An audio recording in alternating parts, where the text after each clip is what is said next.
Pokoknya aku denger lagu itu waktu aku SD. Dan Al Eldul adalah 3 laki-laki yang diminta oleh orang tuanya untuk tidak boleh menangis. Halo. Halo.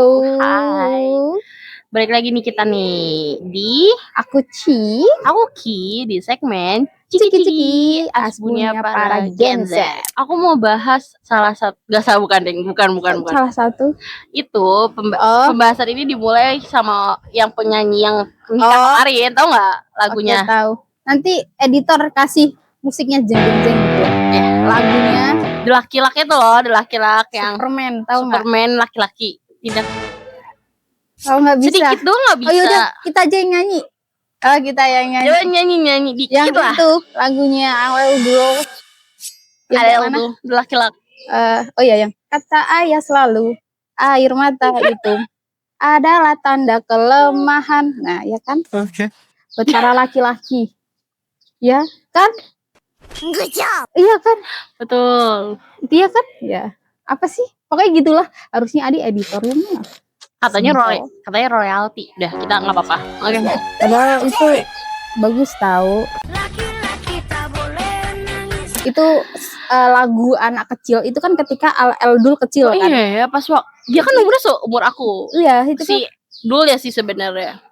Pokoknya aku denger lagu itu waktu aku SD. Dan Al Eldul adalah 3 laki-laki yang diminta oleh orang tuanya untuk tidak boleh menangis. Dari lagu itu ya guys, dari lagu itu kan. Laki-laki itu nggak boleh menangis. Karena laki-laki itu harus kuat.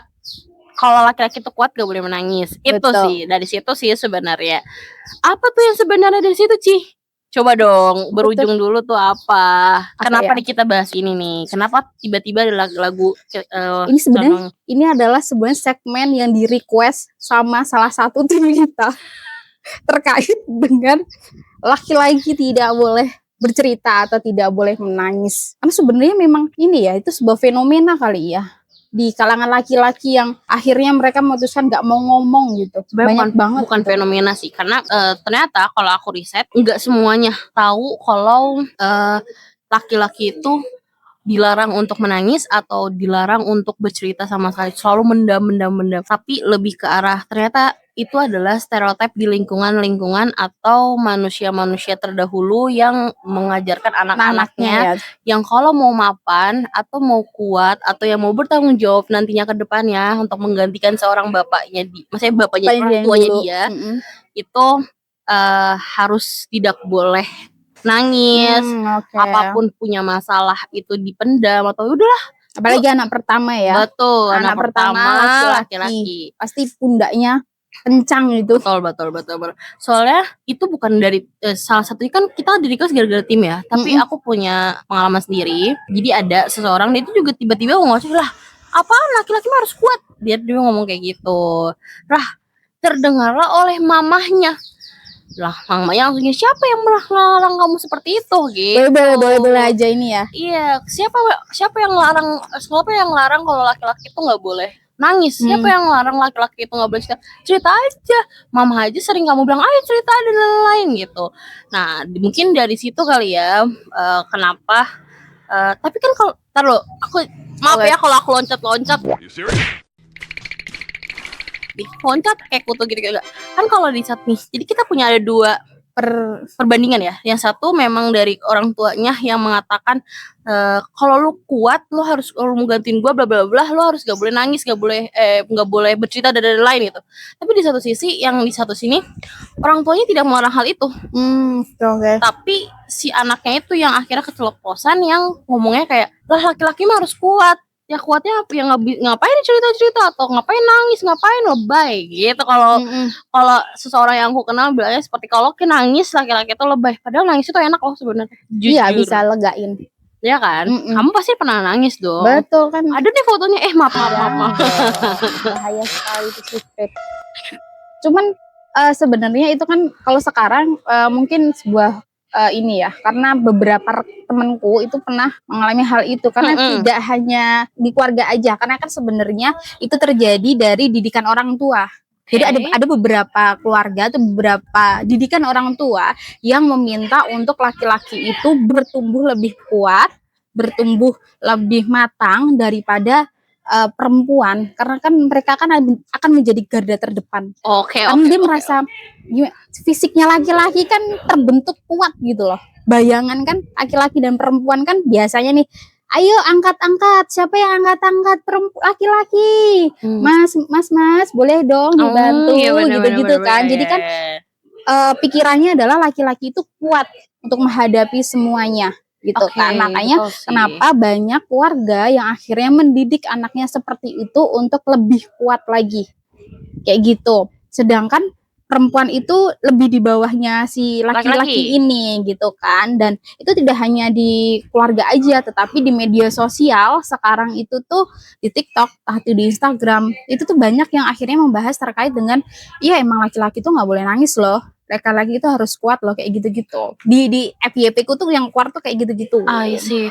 Aku tidak tahu ini akan jadi pro and kontra ya Mm-mm. teman-teman, tapi lebih ke arah perempuan juga pernah dididik seperti itu, tapi kenapa pada akhirnya cenderung laki-laki itu yang lebih kayak ya udahlah gue memendam ini semua, udahlah gue aja, udahlah gue diem, atau enggak kayak akhirnya pada berujung kalau lagi di sebuah hubungan dia memilih untuk silent treatment, or lebih memilih untuk kayak ya udahlah ya daripada harus berantem, ya udahlah daripada harus berdebat, ya udahlah daripada harus mengeluarkan dari sisi negatifnya, ya kan? Mm-mm. Sedangkan yang seseorang perempuan, ini aku discuss untuk kayak kenapa hal seperti itu ya. Seorang perempuan yang mungkin didikannya sama, dia juga harus dididik secara kuat, karena tidak memungkinkan kalau ada perempuan yang benar-benar dia juga anak pertama dan ternyata dia juga didikan keras ya. juga, dia bisa mengeluarkan untuk negatifnya itu dengan nangis, dengan dipendam, walaupun memang ada beberapa juga perempuan juga dipendam gitu, tapi kan dia kan mengeluarkan dengan nangis. Nah di sini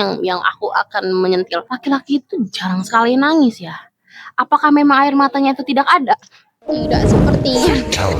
Jadi gini. Atau sorry kupul, atau dia tuh sebenarnya nangis. Iya.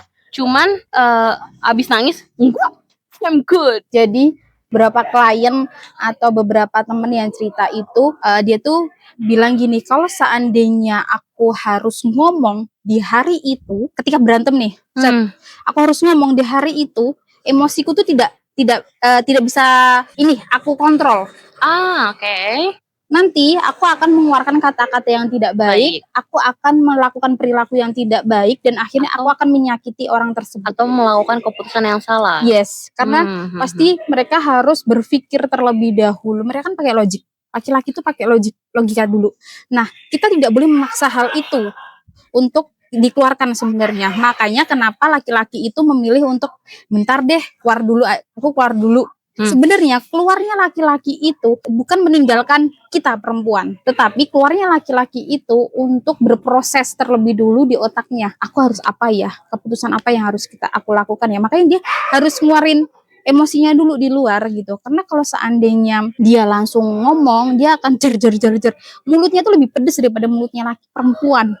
Perfect. Laki-laki mulutnya kalau udah ngomong lebih pedes.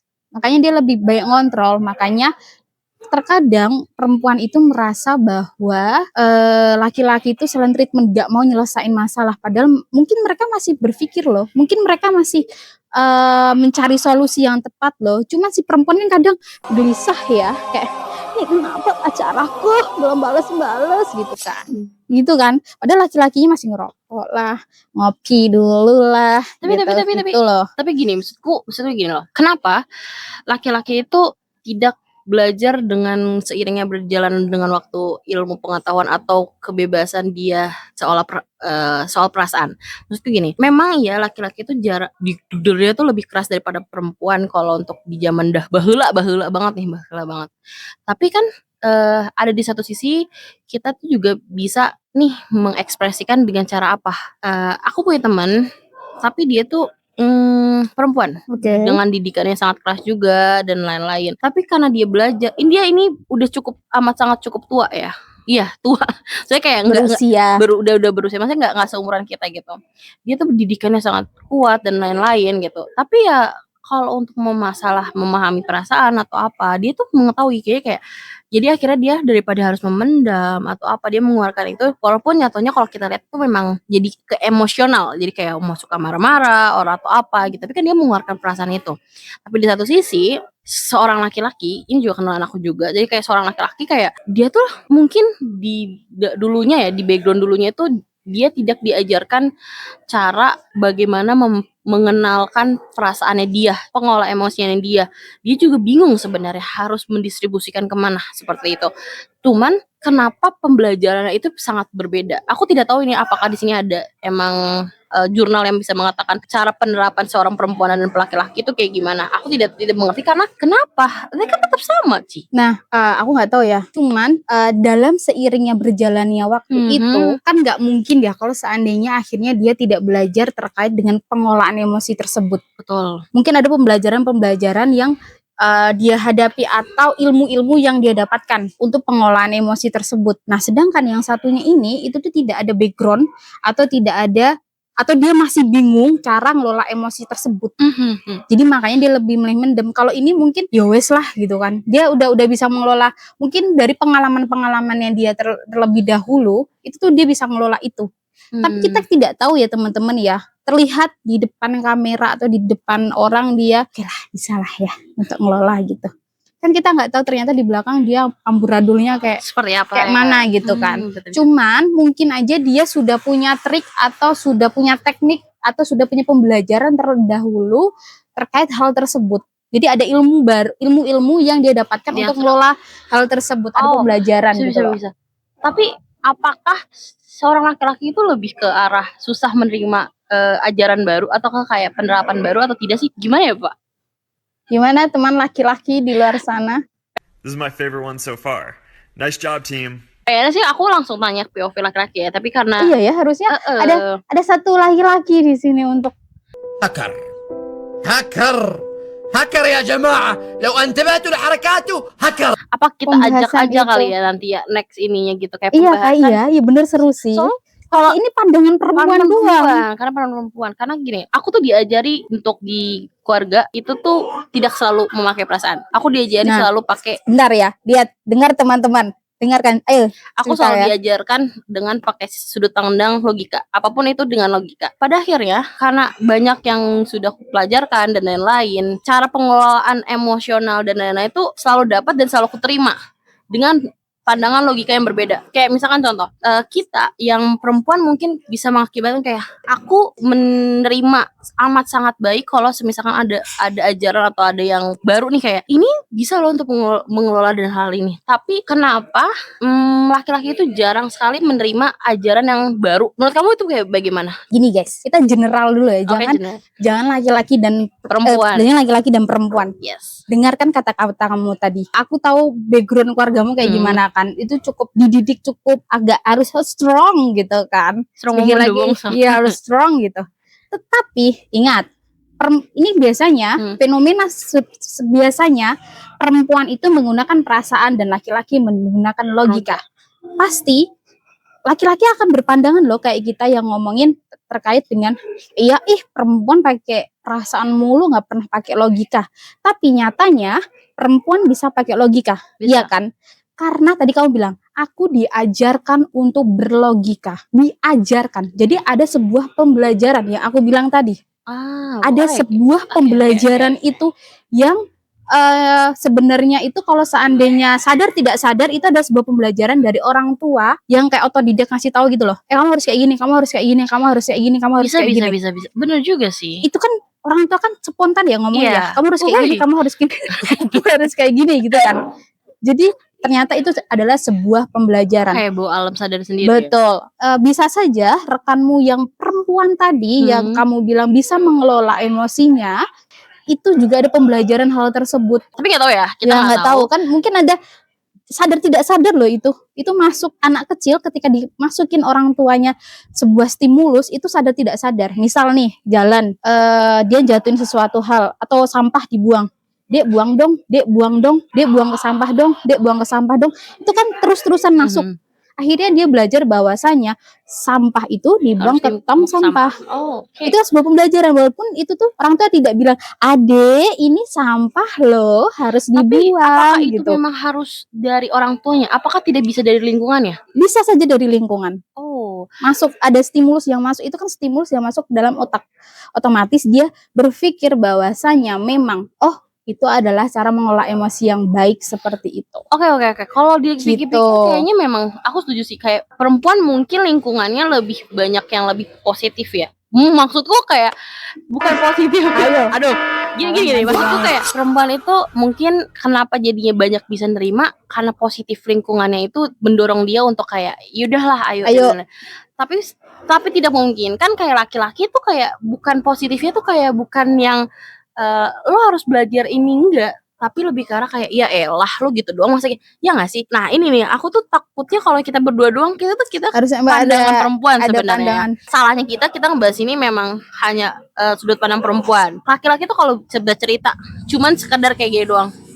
Duh gue udah gimana masalah nih, gimana ya lebih baik ya? Udahlah, nih ngopi dulu.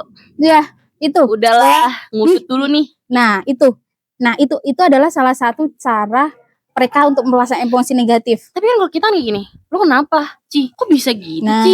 Kita mendalami hal itu. Kita kayak menanyakan perasaan dia seperti apa. Nah, mungkin laki-laki itu tidak menanyakan perasaan kali ya. Betul. Karena dia gini kan, ayo ngopi dulu yuk, rokok dulu yuk, udah ngopi rokok udah selesai. Ngopi, rokok, games, Udah selesai. lingkupan Dia gitu. nggak ini lagi gitu kan. Atau malah lingkupannya malah jadinya yang ke arah negatif. Nah, nggak tahu. Kayak misalkan, yah mabuk dulu, or yulah ini dulu, main cewek gitu. Tidak ada yang memungkinkan gitu. Aku tuh pernah ada story, aku melihat dia adalah sosok yang cukup apa ya namanya, dia tuh punya pendirian yang Sang cukup cuap. teguh gitu, kuat gitu. Tapi dia tuh nggak bisa mengeluarkan, nggak bisa melepaskan kan. Ternyata di keluarganya dia, di balik keluarganya ketika dia cerita belas segala macam, itu tuh ternyata tidak ada tantangan untuk itu gitu loh. Udah aku dibebasin aja akhirnya. Mungkin ada hal yang percuma deh aku kalau cerita pun orang tua aku juga tetap bebasin kok gitu. Oh, okay. Jadi ya udah deh, mending cari sendiri, orang dari kemarin aku cari sendiri juga aku bisa. Ya udah aku nggak banyak cerita gitu kan. Cuman ketika akhirnya dia cerita kayak enaknya ternyata cerita ya. Ada mungkin aja dari keluarganya sebelumnya memang tidak memberikan lindungan itu. Stereotype untuk kayak laki-laki nggak bisa cerita atau laki-laki itu jarang nangis itu sebenarnya di lingkungannya itu seperti apa? Apakah dia diajarkan Betul. Diajarkan kayak kamu tuh kenapa? Sebatas kamu menanyakan kayak lo oke nggak sih? Perasaan lo apa yang lo rasain? Itu tuh sebenarnya sangat penting. Dan itu adalah yang sering aku lakukan kalau misalkan aku ketemu teman-teman aku atau ketemu dia butuh gimana itu loh. Kabarnya? Sebenarnya dia butuh itu. Itu bukan cewek aja yang aku tanya ya, cowok juga aku tanya. Dia butuh itu. Oke. Jadi memang laki-laki itu emang sebenarnya pingin banget cerita gitu, pingin banget untuk mengungkapkan, pingin banget untuk melepaskan. Nggak cuman rokok dan tidak cuman kopi saja. Jadi pengen cerita, cuman dia bingung mau ceritanya ke siapa. Iya. Itu sih naungan tempat untuk berceritanya dia yang tidak ada. Jadi sebenarnya perempuan sama laki-laki itu diciptakan itu ada plus minusnya juga kan. Entah itu karena kayak emosionalnya seorang perempuan yang tidak bisa bener-bener kehandle karena hormonnya, laki-laki yang tidak bisa bercerita karena dia itu di lingkungannya itu selalu ya udahlah ayo gas slow gitu, misalkan anggaplah slow gitu. Sebenarnya tinggal kita memfrekuensinya itu seperti apa. Kita seorang perempuan yang pada akhirnya tahu bagaimana cara mengelolanya dengan cara seperti apa, kita terapkanlah ke laki-laki dengan cara kita tanya. Iya. Tanya aja. Karena dia butuh ruang itu. Jangan kayak yaudahlah aman gitu. Tapi sebaliknya, laki-laki saat wanita sedang lagi benar-benar emosionalnya tinggi atau hormonnya tidak menentu, cukup didengarkan, cukup diemong. Dia nggak butuh solusi, cuman pengen dengerin ceritanya. Kayak kalau mau disolusi dengan cara diemong atau kayak tenangin dulu si emosionalnya dia saat dia lagi nangis atau dia lagi marah, ditenangin dulu, didengarkan dulu, baru dikasih masukan dengan baik-baik. Betul. Dan buat para laki-laki ingat, ini sebenarnya ini hanya mitos saja kalau laki-laki tidak boleh bercerita. Kalian sangat boleh bercerita, karena ketika nantinya kalian tidak bercerita atau kalian tidak ngomong atau kalian tidak mengeluarkan emosi tersebut, kalian akan sakit. Karena itu kan penekanan ya. emosi terus, tekan, akhirnya kalian meledak. Jadi buat para laki-laki, ingat kalau seandainya kalian menahan itu akan timbul penyakit psikologis yang kita tidak tahu ke depannya kayak Itu gimana. kalau psikologis. Bisa juga kalau kalian nahan akhirnya menjadikan fisik. Betul. Bisa aja Tidak memungkinkan sih sebenarnya. entah itu lambungmu, entah itu jantungmu, entah itu apamu yang sakit kepalamu. Tuh, Vertigo itu termasuk tuh dari betul. kesetresan Tekanan. tekanan itu ya. Gitu. Carilah tempat yang menurut kalian itu nyaman, entah itu di pasangan, entah itu di teman. Kalau seandainya di pasangan dan di teman tidak bisa, silahkan datang ke profesional. Betul. Aku Entah itu psikolog, entah itu ke psikiater untuk meminta bantuan. Karena laki-laki boleh bercerita apapun dan boleh itu. itu nangis. Boleh banget. Betul. Setelah ini kayaknya kita akan ngobrol sama laki-laki Iya, kali ya. kita akan untuk bahas. next selanjutnya. Tapi kalau kalian ada yang mau kita ajak, boleh DM kita, boleh chat di komentar juga boleh banget. Ntar kita ajak ngopi santai. Ini juga enak. Bye-bye. Bye, sampai Lagi ketemu nanti di di segmen segmen selanjutnya. Ciki-ciki-ciki. Aslinya Aslinya para paling Gen Z. Gen Z. Bye-bye. Bye.